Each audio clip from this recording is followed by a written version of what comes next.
नमस्कार मेरे प्यारे बच्चों, आप सभी का स्वागत है आपके अपने प्यारे से यूट्यूब चैनल दी ऑनलाइन कोचिंग में। दोस्तों मैं हूं नितेश और आज हम कक्षा 9 का, जी हाँ, कक्षा 9 का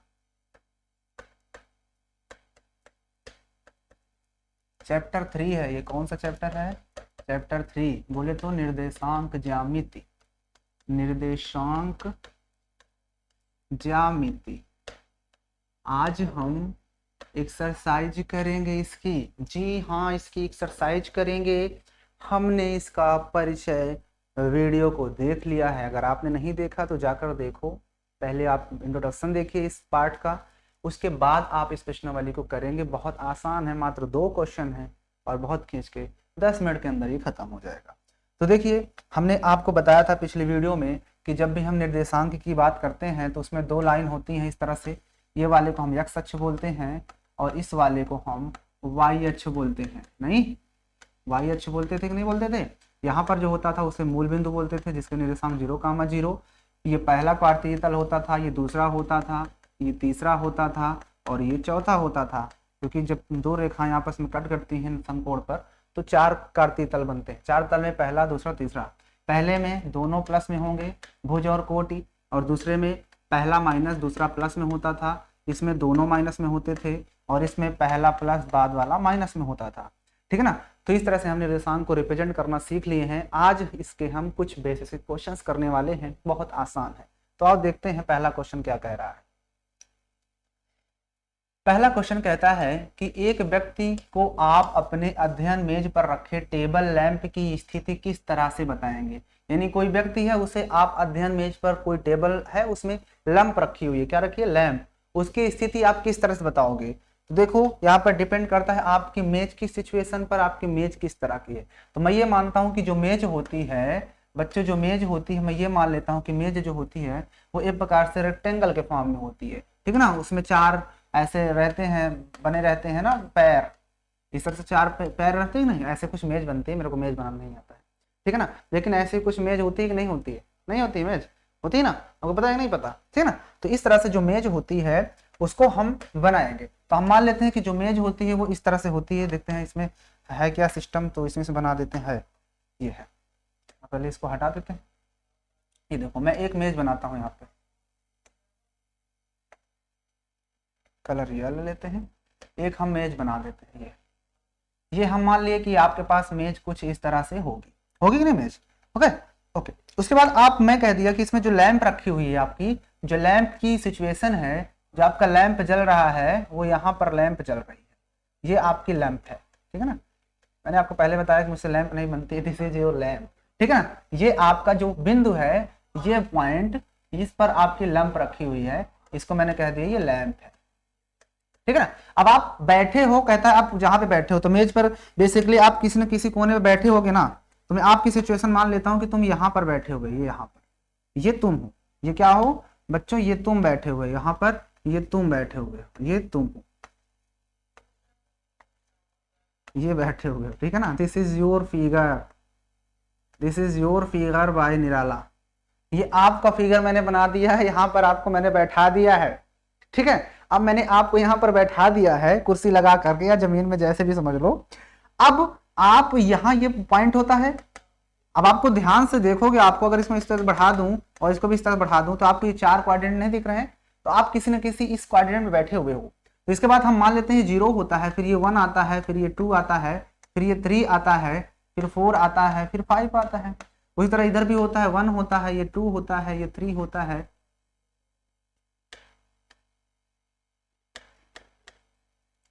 ये 2 होता है, ये 3 होता है ना, ये 4 होता है, ये 5 होता है। इस तरह से मैंने रख दिया। अब आप अपनी सिचुएशन को दिखाना है आपको कि आप आखिर कहाँ पे बैठे हुए हो। तो आप ध्यान से देखो, इधर से 3 से देखा जाए तो आपका पॉइंट यहाँ पर आ रहा है, इधर से देखा जाए तो यहाँ पर आ रहा है। यानी कहने का मतलब जो यहाँ पर बैठे हुए इसका निर्देशांक क्या बन रहा है? इधर से भी 3 और इधर से भी 3। पहले एक्स अक्ष लिखते हैं तो 3, वाई अक्ष में भी 3 ही जा रहा है। तो यानी कि तुम्हारे जो बैठे हुए हो कहीं ना कहीं तुम 3 और 3। तो कहता है उससे आपकी दूरी कितनी है? तो अगर आप देखोगे आपसे वो कितना दूर है, तो आपसे वो 3 मीटर या 3 सेंटीमीटर जो भी कह लो, उतना दूर पर वो लंप रखी हुई है। ठीक है ना? तो यही उसने कहा था कि आप उस सिचुएशन को किस तरह से बताएंगे। तो उसकी सिचुएशन जो हो जाएगी, आप इस तरह से बता सकते हो कि जो लैंप है वो व्यक्ति से 3 मीटर की दूरी पर है और अगर और ऐसे भी कह सकते हो कि लैंप जो है एक्स अक्ष के थ्रू, या ऐसे लिखना हो तो और लिख सकते हो, यदि व्यक्ति एक्स अक्ष के थ्रू बैठा हुआ है तो 3 मीटर की दूरी पर है, और अगर वाई अक्ष पर बैठा होता तब भी देखो 3 मीटर की दूरी पे, मान चलो 4 पे होता तो 4 पे मान लेते हैं, ठीक है ना। तो इस तरह से आपको सिचुएशन को दिखाना, तब कुछ नहीं था इसमें, ये सब एग्जाम में नहीं आते क्वेश्चन, आपको इतना ध्यान नहीं डालना है। चले आगे, आइए नेक्स्ट क्वेश्चन पे चलते हैं। आइए नेक्स्ट क्वेश्चन पे कहते हैं, नेक्स्ट क्वेश्चन क्या कहता है, ये तो थोड़ा बड़ा क्वेश्चन है, देखो इस क्वेश्चन को ध्यान से समझो। कहता है एक सड़क योजना की बात कर रहा है, एक सड़क योजना है, एक नगर के 2 मुख्य सड़कें हैं, एक नगर होता है उसमें 2 मुख्य सड़कें होती है कि नहीं होती हैं, तो उसको जो है कहता है जो नगर के केंद्र पर मिलती हैं, ये दोनों सड़कें उत्तर दक्षिण की दिशा और पूर्व पश्चिम की दिशा में हैं। अगर अन्य सभी सड़कें मुख्य सड़कों के समांतर परस्पर 200 मीटर की दूरी पर हैं, तो प्रत्येक दिशा में लगभग 5 सड़कें हैं, 1 सेंटीमीटर बराबर इतना। तो पैमाना लेकर अपनी नोटबुक पर एक नगर का मॉडल बनाइए तथा सड़कों को एकल रेखाओं से स्वरूपित कीजिए। तो देखो इसमें कुछ नहीं है, इसमें कुछ भी नहीं है। इसमें देखो एक चीज आपको ध्यान रखना है, कहता है कि एक हमारा सड़क है जो कि कहां पर कट कर रहा है, समकोण पर समांतर कट रहा है, यानी कोई सड़क योजना है। तो हम एक सड़क बनाते हैं, तो जब आप सड़क बनाओगे बच्चों, तो सड़क बनाने के लिए आपके पास कुछ चीजें होना अति आवश्यक है। जैसे एक तो लाइन आपके पास ये होगी जी, और एक लाइन यहां से भी होगी ये, ठीक है, ओके। अब इतना करने के बाद हमें तो पता है ना कि ये मूल बिंदु होता है ये, ठीक है। अब उसने ये कहा है कि जो मुख्य सड़कें हैं, ये मुख्य सड़कें हो गई, ठीक है ना। तो ये है हमारी मुख्य सड़क, यहां पर लिखना हो तो आप लिख सकते हो दिस इज मुख्य सड़क, मुख्य सड़क, और ये भी हमारी मुख्य सड़क है। अब उसने ये कहा था, ध्यान समझना, उसने कहा था कि मुख्य सड़क के केंद्र पर मिलते हैं ये सड़कें उत्तर दक्षिण की ओर और पूरब पश्चिम की ओर है। उत्तर दक्षिण मतलब ऊपर से नीचे, और पूरब पश्चिम मतलब इधर से इधर, तो मतलब यही तो हुआ ना भाई, कार्तीय तल बन गया ना, किसी तरह से आपको कार्तीय तल में ही ले जा रहा है। अब उसने कहा है कि सड़क की अन्य सभी सड़कें जो है वो 200 मीटर की दूरी पर है, 200 सेंटीमीटर की दूरी, 200 मीटर की दूरी पर। अब कहा 1 सेंटीमीटर को आप 200 मीटर मान लो, पैमाना लेकर अपनी नोटबुक को बनाइए। अब इसमें बनाना क्या है, आगे देखते हैं, इसमें और भी क्वेश्चन होगा। अब कह रहा है कि आगे आपके मॉडल में एक दूसरे को काटती हुई अनेक क्रॉस स्ट्रीट मतलब चौराहे हो सकते हैं। एक विशेष क्रॉस स्ट्रीट 2 सड़कों से बनी है, जिसमें से एक उत्तर दक्षिण की दिशा में जाती है और दूसरी पूर्व पश्चिम की दिशा में जाती है। प्रत्येक क्रॉस स्ट्रीट का निर्देशन इस प्रकार किया जाता है कि दूसरी सड़क उत्तर दक्षिण में जाती है और 5वीं सड़क पूर्व पश्चिम में जाती है। तो इस प्रकार से एकल क्रॉसिंग रास्ता ये बन जाता है 2 और 5। कोई बात नहीं, इस प्रकार से आप क्या कहेंगे, तो इसने ये कहा है कि इसमें 5 लाइन खींचनी है। 5 कह रहा है ना कि 2 स्टेट के थ्रू जा रहा है, तो अगर आप 5 की हम बात करते हैं, 5 की, तो मुझे ये बताओ, अगर मैं मुख्य सड़क के इधर खींचना चाहता हूं, मुख्य सड़क के, तो 5 अगर मैं इस मुख्य सड़क के थ्रू देखता हूं, तो एक तो इसी समांतर 200 मीटर की दूरी पर ये मैं खींच सकता हूं, एक हो गई, फिर इसी के थ्रू ये 2 हो गई, ठीक है, फिर ये 3 हो गई। अब कोई भी 5 खींचना कि इधर भी खींच सकते हो मुख्य सड़क के अलावा, तो 3 मैं इधर 2 खींच देता हूं, ये लो, ये हो गई, और एक और मैं खींच देता हूं उतनी दूरी पर, दूरी सेम होना चाहिए, इतना याद रखना ये, ठीक है। अब 5 हो गई, अब मुझे 5 खींचना है ऐसे भी, तो इसके लिए मैं ये कलर ले लेता हूं चॉइस, ठीक है। तो 5 खींचना है तो एक इसके थ्रू, एक ये जाएगी, ये खींच दिया मैंने इसके थ्रू, एक ये 2 कर दिया मैंने, ठीक है, 2 और खींच दें, चलो नीचे खींच देते हैं, 3, इनके बीच का गैप सेम होना चाहिए, ठीक है ना, ये 4 हो गया, ठीक है, एक ऊपर खींच देते हैं हम, ये हमने ऊपर खींच दिया 5, ठीक है, ये हमने बना दिया, ये हमने 5 लाइन खींच दिया कि नहीं, खींच दिया ना। तो यहां पर इसका नाम भी आप करना चाहो तो कर सकते हो, इसका नाम दे दो, ये सड़क 1 हो गई, ये सड़क 2, या यहां से करो, ऐसा नहीं, ये सड़क 1,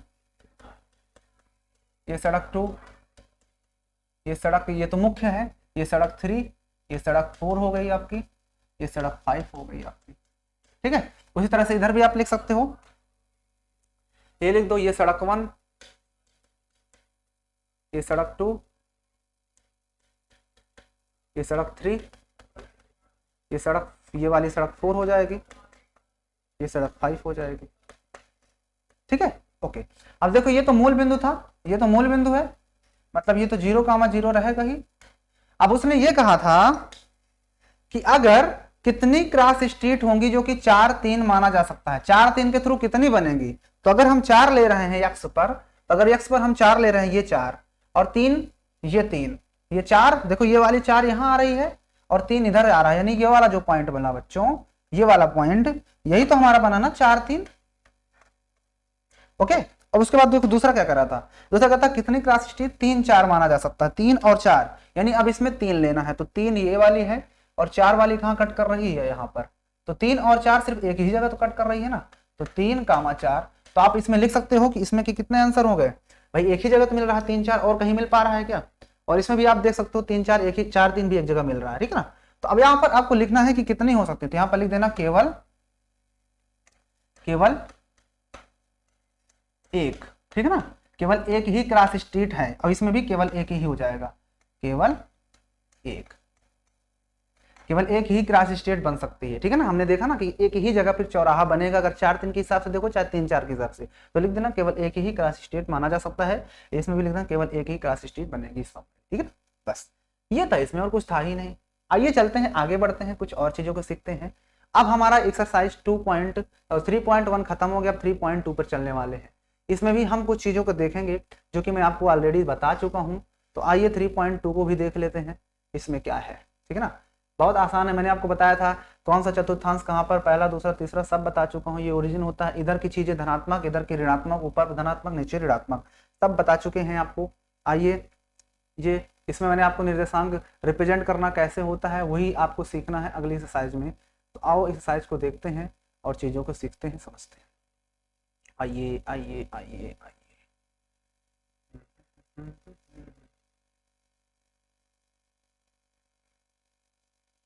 चलिए आ गए हैं। एक्सरसाइज कहाँ गई, यही है एक्सरसाइज, क्या ये यहीं पे है एक्सरसाइज, ये है। आइए 3.2 पे चलते हैं बच्चों, 3.2, ठीक है ना। बहुत आसान है, कोई दिक्कत नहीं भाई, 10 मिनट के अंदर आपने एक एक्सरसाइज खत्म कर लिया। अब इसको देख लेते हैं 3.2। कहता है निम्नलिखित प्रत्येक प्रश्न का उत्तर दीजिए। सभी प्रश्न है उनके, प्रत्येक प्रश्न का उत्तर देना है। क्या कहता है, कार्तीय तल किसी बिंदु स्थित निर्धारित करने के लिए क्षैतिज व ऊर्ध्वाधर रेखाओं के क्या नाम होते हैं।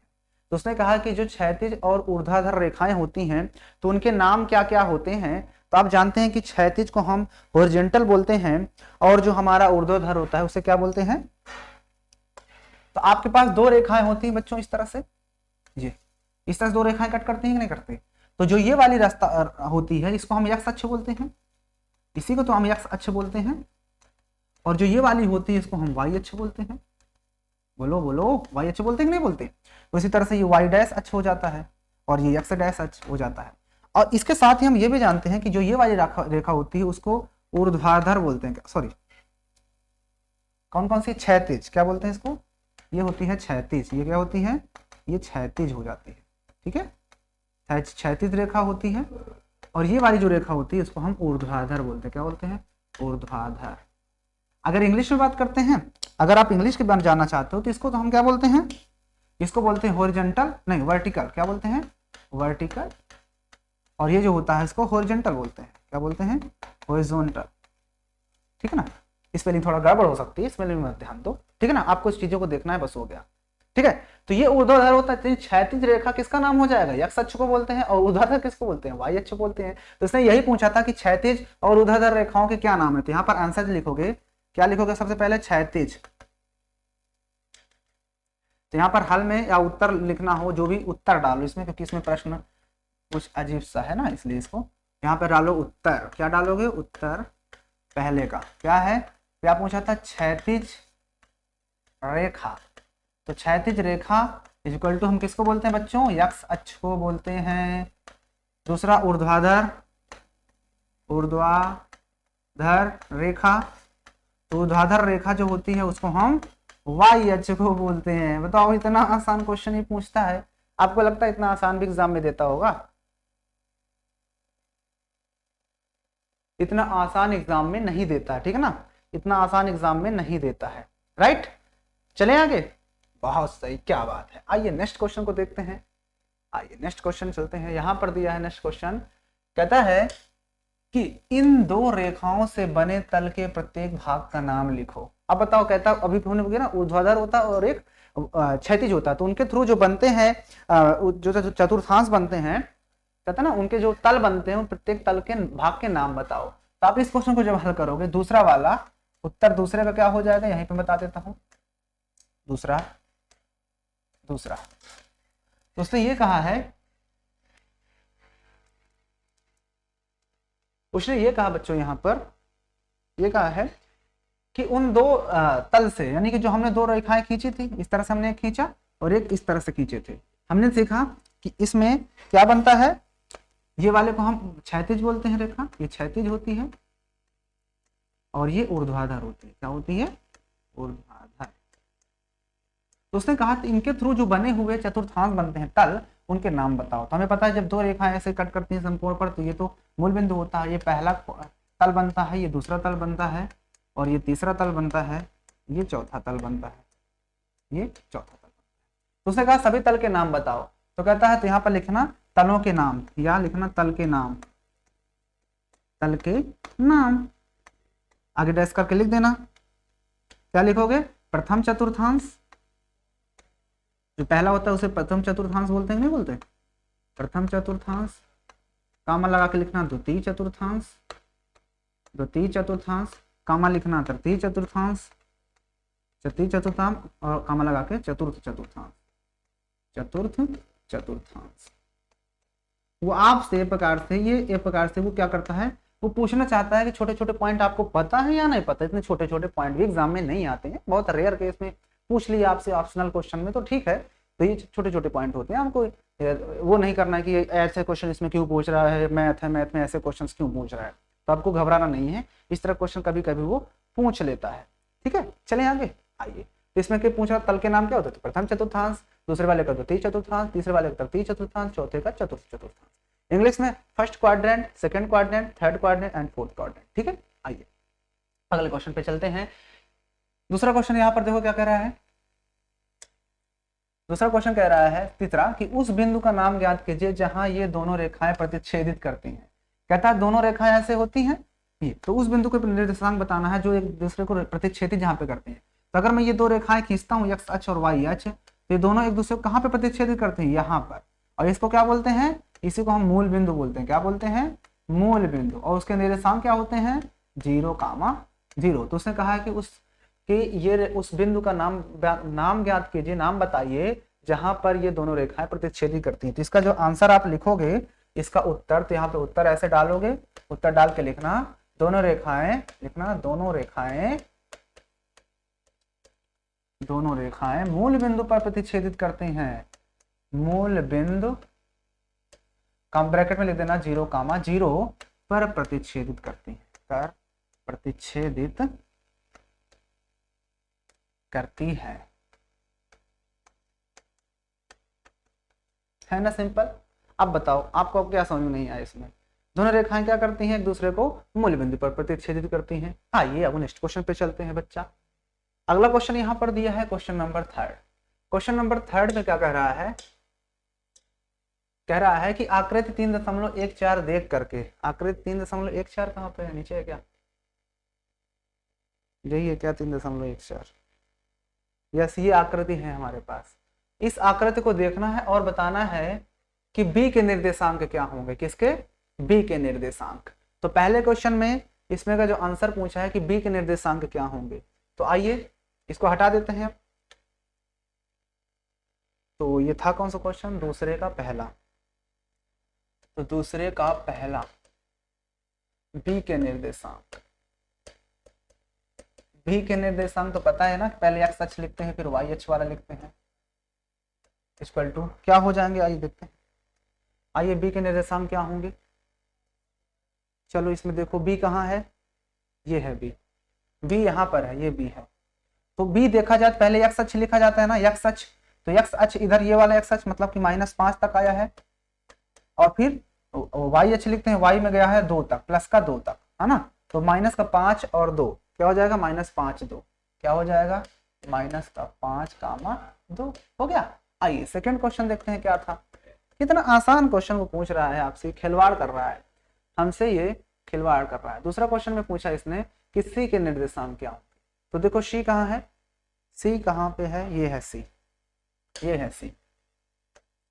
सी के निर्देशांक पूछा है तो सी पहले एक्स अक्ष लिखते हैं, तो एक्स ये वाला होता है, ये वाला पार्ट मतलब कि 5 तक गया है तो 5, कामा फिर वाई होता है तो वाई नीचे आया है -5 तक, तो -5 ये लो, तो 5 - 5 जो हो जाएगा वो सी के निर्देशांक हो जाएंगे।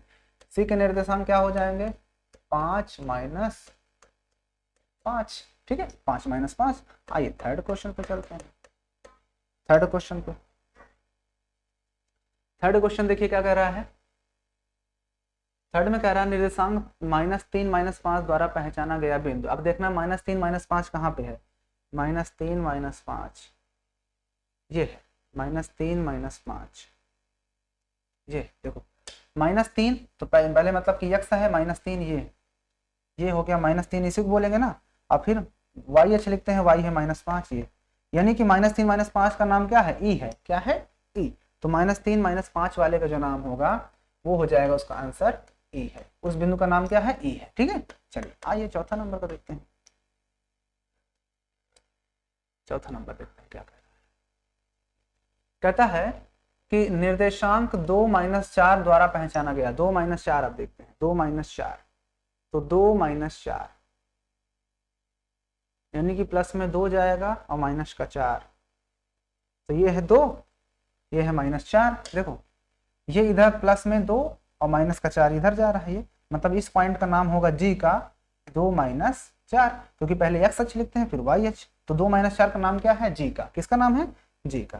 तो अगला जो होगा इसका आंसर जी हो जाएगा, ठीक है। आइए अगला नंबर चलते हैं, 5 नंबर देखते हैं। 5 नंबर में क्या कह रहा था क्वेश्चन में, आइए 5 नंबर कहता है डी का भुज क्या होगा। तो पहले डी का निर्देशांक निकाल लो भाई। डी का भुज निकालने के लिए पहले हम भुज लिखते हैं फिर कोटि लिखते हैं। तो अगर हमें भुज और कोटि पता चल जाएगा तो हम डी का भुज बता नहीं देंगे, पहले जो होगा x वही भुज होगा। तो डी का भुज क्या होगा, आइए देखते हैं। आइए देखते हैं डी का भुज। तो पहले देखते हैं डी, यह है कहाँ डी, डी हमारा यहाँ पर है, ये डी।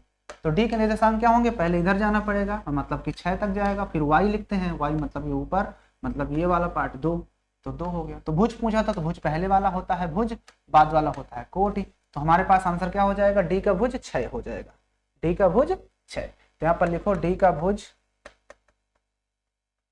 बराबर 6, ठीक है। आइए अगला नंबर क्या कह रहा था, आइए देख लेते हैं अगला नंबर। अगला क्वेश्चन क्या है हमारे पास, 6 नंबर। 6 में कहता है बिंदु H की कोटि क्या है। अब H का निर्देशांक निकाल लो। H का निर्देशांक मतलब पहले भुज होता है फिर कोटि होता है, तो जो बाद वाला होगा वही तो हमारा कोटि हो जाएगा ना, फिर कोटि पूछा है तो H का पहले निर्देशांक निकालो H का। आइए H का निर्देशांक देखते हैं। तो देखो H का निर्देशांक कहाँ है, H ये है H।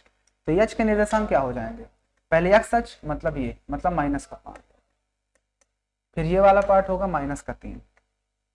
पहले हम लेते हैं -5 फिर लेते हैं -3। तो आप देख रहे हो -5 -3 में तो कोटि हमारा बाद वाला होता है, यानी कोटि हमारा -3 है। कोटि कितना है, -3, क्योंकि पहले वाला भुज होता है और बाद वाला कोटि होता है, तो बाद में है -3।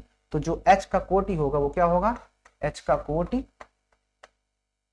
बराबर -3, नहीं -3, ठीक है। आइए अगला क्वेश्चन देखते हैं।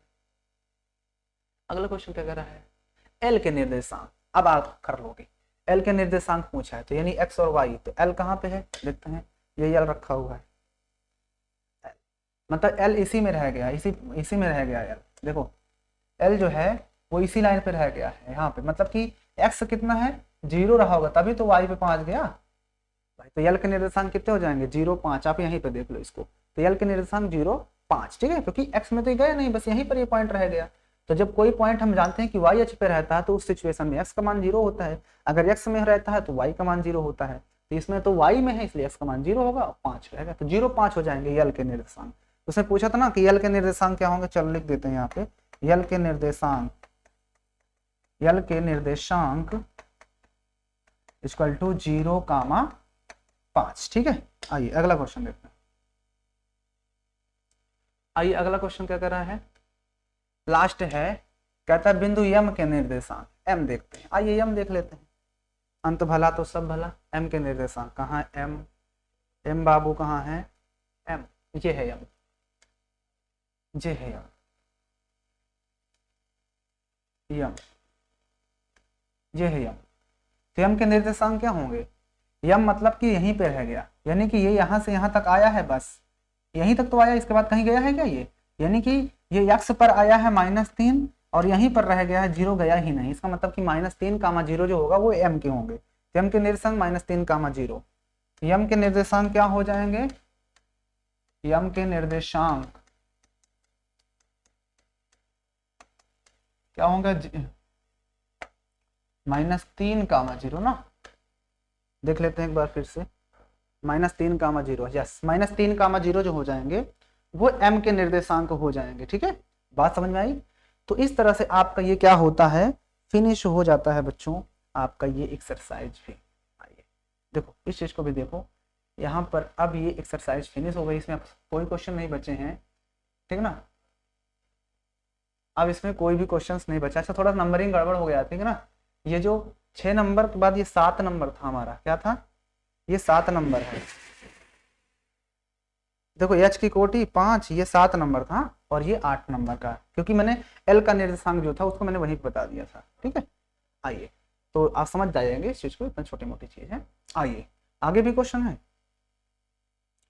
चलिए ये खत्म हो गया एक्सरसाइज। आइए चलते हैं नेक्स्ट एक्सरसाइज पे, 3.3 भी कर लेते हैं क्योंकि अभी बहुत टाइम है ना। आइए 3.3 भी देखते हैं। 3.3 भी बहुत आसान है। यहाँ पर कोई पॉइंट दे देगा, उसको रिप्रेजेंट करना होगा हमें। ये अगर मैं कह दूं कि 0 पॉइंट यहाँ पर चाहिए ना, ये पॉइंट एग्जाम में दे देगा कि 5-2 को रिप्रेजेंट करो, तो आपको देखना है 5 इधर प्लस में जाएगा, फिर इधर 2 इधर जाना पड़ेगा, यानी कि ये वाला जो पॉइंट हो जाएगा वो 5,2 हो जाएगा ना आसान। अगर 5-3 दिखाना है तो 5 प्लस है, यानी कि 5 इधर, ये आएगा 5 इधर से 3 आना पड़ेगा, ये -3, यानी ये पॉइंट पर ये दोनों मिल जाएंगे तो 5-3 हो जाएगा इस बिंदु का निर्देशांक। वहां पर कौन से में जाएगा? तो पहले प्लस है बाद में माइनस है, तो पहले प्लस बाद में माइनस, तो वो फोर्थ कोऑर्डिनेट में जाता है। अगर मान के चलो पहला प्लस में हो, पहला माइनस में हो और बाद वाला प्लस में हो तो सेकंड में जाता है, दोनों माइनस में हो तो थर्ड में जाता है, दोनों प्लस में हो तो फर्स्ट में जाता है, पहले प्लस हो फिर माइनस हो तो फोर्थ में जाता है। ठीक है, आइए पढ़ाई करते रहो बस। पर यूं तो अकेले भी अक्सर गिर के संभल सकता हूँ मैं, तुम जो पकड़ लो हाथ मेरा दुनिया बदल सकता हूँ मैं। आइए प्रश्नावली 3.3। इस प्रश्नावली में क्या है? बहुत ही आसान है, कुछ नहीं है। कहता है पहला क्वेश्चन, क्या कहता है पहला क्वेश्चन कि किस चतुर्थांश में या किस अक्ष पर ये दिए हुए पॉइंट्स स्थित हैं? कार्तीय तल पर इनका स्थान निर्धारित करने पर अपने उत्तर की सत्यापित कीजिए। कहता है ये जो पॉइंट दिए हुए हैं ये किस तल में पड़ेंगे, पहले में तल में या दूसरे तल में, किस कार्तीय तल में होंगे, किस चतुर्थांश में होंगे, और साथ में उत्तर की जांच करने के लिए आप इसको, उत्तर सत्यापित करने के लिए आप इसको बनाकर भी दिखाइए कि देखिए बना करके कि इसका सही तुम्हारा आंसर है गलत है। चलिए तो पहले पॉइंट हमारे पास है -2,4, इधर आते हैं -2,4। यहाँ पर सारे पॉइंट्स को हम लिख लेते हैं, -2,4। अगला पॉइंट क्या है? 3 - 1, 3 - 1। अगला है -1,0, -1,0। अगला क्या है? 1,2, 1,2। अगला क्या है? 3 - 5, -3 -5। ठीक है, तो पहले तो इन्हें बताना है किस तल में होंगे। तो देखो पहली बात तो देखो ध्यान से, सारे पॉइंट्स यहाँ पर अगर आप ये पहला पॉइंट देखते हो -2,4, तो पहले है प्लस में, और दूसरा है 3, -1, फिर है -1,0, फिर है 1,2, फिर है -3 -5। ठीक है, चलो देखते हैं। तो जब इसको हम कार्तीय तल पर रिप्रेजेंट करते हैं बच्चों, कार्तीय तल पर, तो कार्तीय तल हमारा जानते हैं कि इस तरह से कुछ बनता है, ये होता है। इधर ये मूल बिंदु होता है, ये 1 होता है, ये 2 होता है, ये 3 होता है, ये 4 होता है, ये 5 6 7, ये होगा -1 -2 -3 -4 -5 -6, -1 -2 -3 -4 -5 -6, 1 होगा, 2 होगा, 3 होगा, 4 होगा, 5 होगा, 6 होगा, 7 होगा। ठीक है ना। अब आइए रिप्रेजेंट करते हैं और बताते हैं कौन से में जाएगा कौन सा पॉइंट। तो देखो पहला पॉइंट हमारे पास दिया था -2 + 4, -2 + 4, तो माइनस का 2, तो देखो माइनस का 2 ये होता है, प्लस का 4 ये होता है, यानी इधर से ये जाएगा माइनस का 4 यहाँ पर, तो ये हो जाएगा -2 + का 4। तो पहली बात तो देखो जो नंबर पहले माइनस में हो फिर प्लस में होता तो दूसरे में जाता है, यानी इसका जो आंसर हो जाएगा वो ये होगा कि ये द्वितीय चतुर्थांश में होगा। किसमें? द्वितीय चतुर्थांश में। ठीक है, आइए सेकंड देखते हैं। सेकंड देखते हैं क्या था, 3 - 1, यानी पहले प्लस में है तो 3 फिर -1 मतलब ये, यानी कि ये 3 हो गया, ये -1 हो गया, यानी ये वाले पॉइंट यहाँ पर आएगा, यानी कि इस निर्देशांक 3 - 1, यानी पहले प्लस फिर बाद में माइनस, तो वो थर्ड में फोर्थ में जाता है, यानी ये जो हो जाएगा आंसर इसका, ये हो जाएगा चतुर्थ चतुर्थांश। कौन सा हो जाएगा? चतुर्थ चतुर्थांश, इंग्लिश वाले फोर्थ क्वाड्रेंट। ठीक है, चलिए आगे। ओके, आइए अगला देखते हैं, हम सत्यापित भी करते जा रहे हैं देखो साथ में। अब उसके बाद है -1, 0, तो माइनस का 1, यानी कि -1 जाना है, यक्स में -1, तो ये -1 और फिर 0, यानी और कहीं जाना नहीं, तो वो किस में है?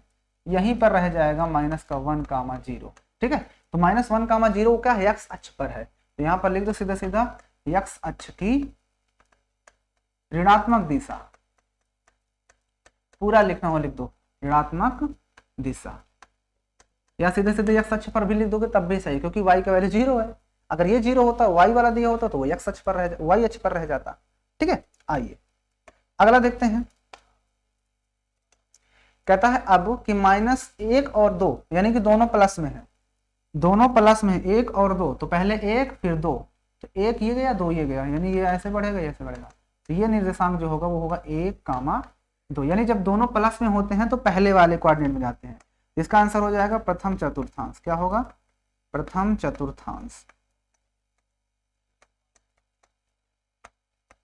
ठीक है, आइए -3 -5, -3 -5, यानी दोनों माइनस में है, तो -3 पहले यक्स में, -5 इसमें, तो ये वाला पॉइंट है -3 है, ये -5 है, यानी ये पॉइंट यहाँ पर आएगा, तो ये होगा आपका -3 और -5, तो ये हो जाएगा आपका -3 -5, तो ये हो जाएगा आपका तृतीय चतुर्थांश। क्या होगा?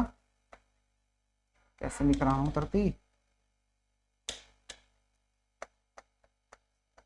तृतीय चतुर्थांश। चाहता तो मैं आपको ऐसे ही बता सकता था, क्योंकि आपको आता है ये चीज, समझाना समझ में आ गया आपको, तो इस तरह से इसको रिप्रेजेंट करना था, इस तरह आपको सत्यापित भी करके दिखाना था, हो गया। ठीक है, आपको समझ में आ गया? नहीं समझ में आया तो वीडियो को पॉज करो, फिर से बैक करो, फिर से आगे आओ, देखते देखते। ठीक है, चलें आगे। कहीं पर भी प्रॉब्लम हो किसी तरह से तो आप बता सकते हो, कहीं पर आपको किसी भी तरह की प्रॉब्लम है तो आप बताइए। चलें, आइए नेक्स्ट क्वेश्चन पे चलते हैं।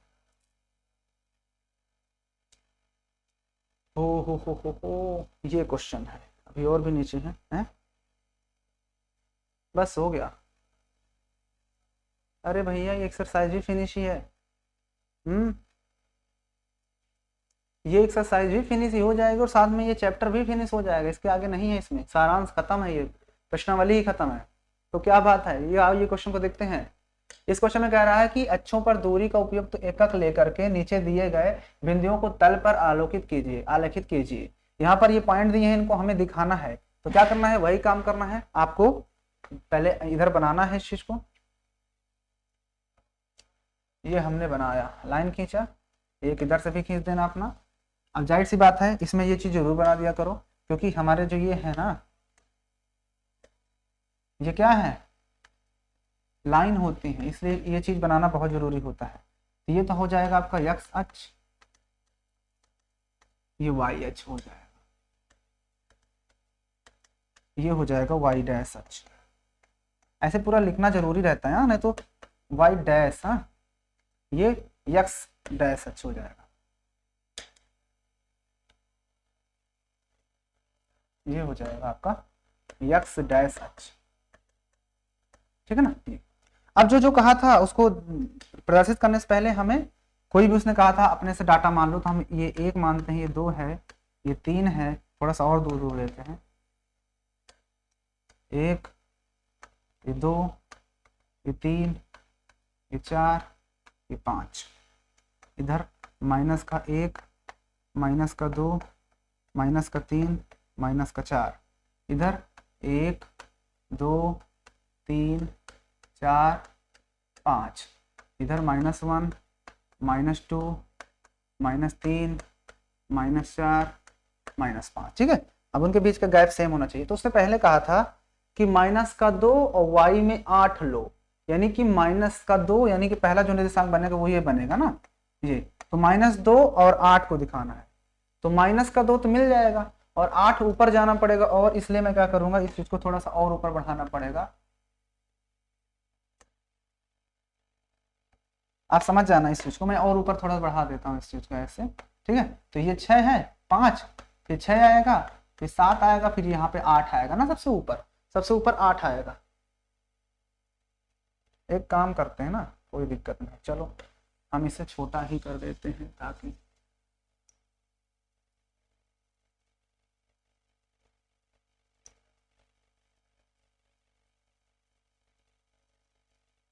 छोटा नहीं होगा।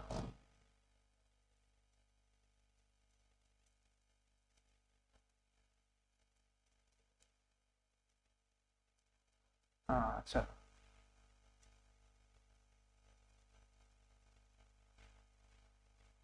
ये देखो ये हमने कर दिया। अब इसके बाद क्या करना है, इस लाइन को थोड़ा सा और बड़ी कर दी, ठीक है।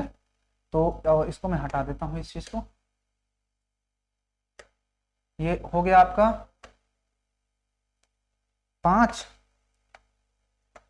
5 के बाद ध्यान से देखो, 5, ये 6 हो जाएगा, ये 7 हो जाएगा, ये 8 हो जाएगा, दिख रहा है ना आपको, दिख रहा है, ठीक है।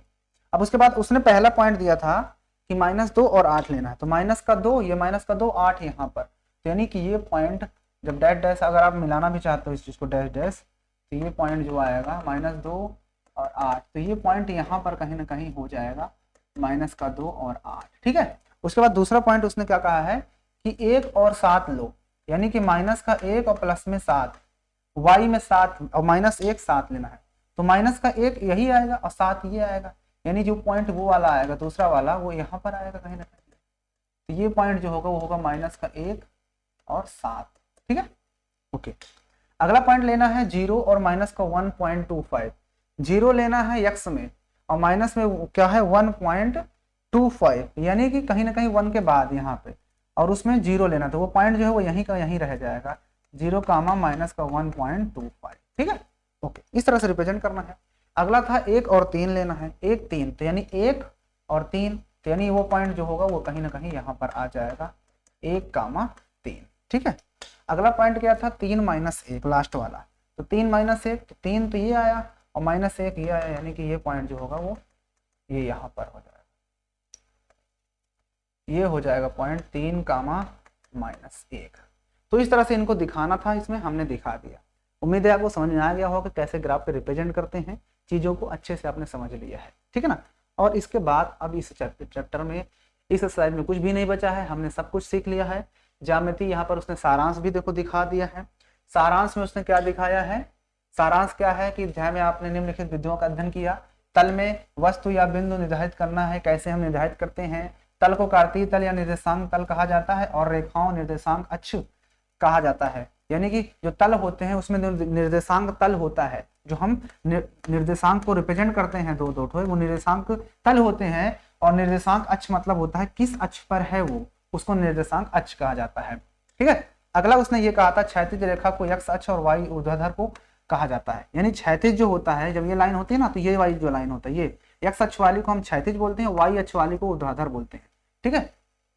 आइए आगे आगे हमने क्या सीखा कि निर्देशांक अक्ष तल को 4 भागों में बांटा जाता है, यानी कि जो हमारा होता है ना ये, इसको 4 भागों में बांटते हैं, तो सबका नाम भी होता है, इन्हीं को हम चतुर्थांश कहते हैं। इसने यही कहा ना कि जो 4 तल में बंटता है उसी को चतुर्थांश बोलते हैं।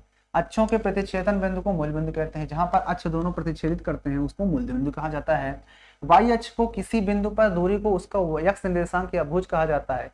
यानी कि यह वाई अक्ष से किसी बिंदु की दूरी को, अगर वाई अक्ष से हम देख रहे हैं किसी बिंदु की दूरी को, तो वो x अक्ष होता है। जैसे मान लो ये है, तो वाई अक्ष यहाँ पर कोई बिंदु है, तो इससे अगर ये दूरी देखोगे तो इस प्रकार से क्या होता है, वो x अक्ष हो जाता है ना। तो वाई अक्ष से दूरी x निर्देशांक को बताता है और x अक्ष की दूरी y निर्देशांक को बताता है। ठीक है, आओ आगे।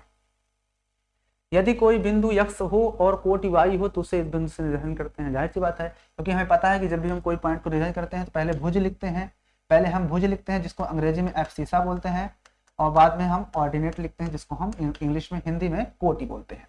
x अक्ष पर बिंदु को निर्देशांक करने के लिए s, 0 के रूप में होते हैं, y अक्ष पर होते हैं। यानी कभी भी s की वैल्यू दी हो, y 0 हो तो x अक्ष पर होगा, और कभी y दिया हो और x की वैल्यू 0 हो तो y अक्ष पर होगा। यानी जो वैल्यू दिया होता है उसी अक्ष पर होता है। और दोनों दिया होता है, अगर दोनों x और y कुछ न कुछ नंबर दिया होता है तो फिर किसी न किसी कोऑर्डिनेट में जाता है, 40 में 40 में 40 में 40 किसी न किसी में जाएगा। मूल बिंदु को हम 0 0 लिखते हैं, कई बार हम लोग सीख चुके हैं। आगे उसने कहा है कि एक बिंदु के निर्देशांक ये फॉर्म में हो सकते हैं या फिर ये फॉर्म में हो सकते हैं। किस फॉर्म में हो सकते हैं, मैंने बताया ना कि जो निर्देशांक होते हैं किसी भी जो निर्देशांक होता है किसी भी कार्तीय तल में, क्या हो गया, अरे भाई क्या खुल गया, यहाँ क्या गया,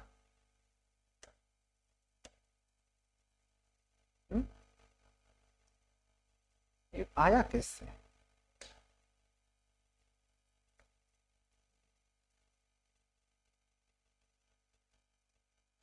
टच किसमें हो गया, हट गया मुझे लगता है।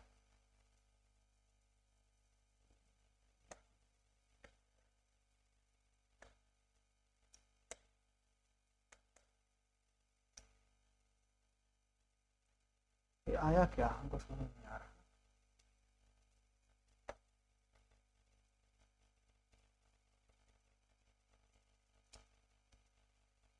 क्या खुल गया, हमको समझ नहीं आ रहा, यहाँ से क्या,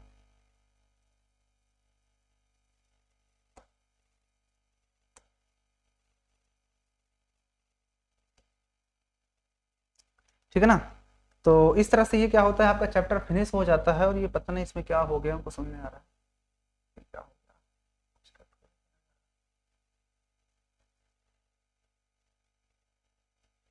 तो बस इस चैप्टर में दोस्तों इतना ही था, ठीक है ना। हमने इस चीज को कवर कर लिया है, ठीक है ना। सारा कुछ हमने सीख लिया जो भी इस चैप्टर में था। कौन सा चैप्टर, चैप्टर 3 जो आपका था, जिसका नाम था क्लास 9th का, कौन सा चैप्टर 3 जिसका नाम था निर्देशांक ज्यामिति। इसको हमने क्या कर लिया, आज एक ही वीडियो के अंदर सारी एक्सरसाइज को हमने क्या कर लिया, फिनिश कर लिया। सारी एक्सरसाइज फिनिश हो गई हैं। अब हम नेक्स्ट टाइम पर हम चैप्टर 4 लेकर आएंगे, जिसमें हम इंट्रोडक्शन वीडियोस लाएंगे उसकी, फिर उसके बाद एक्सरसाइज को करेंगे। तो वीडियो अच्छी लगी हो, हेल्पफुल लगी हो तो लाइक कर देना, चैनल पर तो सब्सक्राइब करके बेल आइकन को प्रेस कर लो। बाकी हम लोग फिर मिलते हैं नए वीडियो के साथ, तब तक के लिए जय हिंद।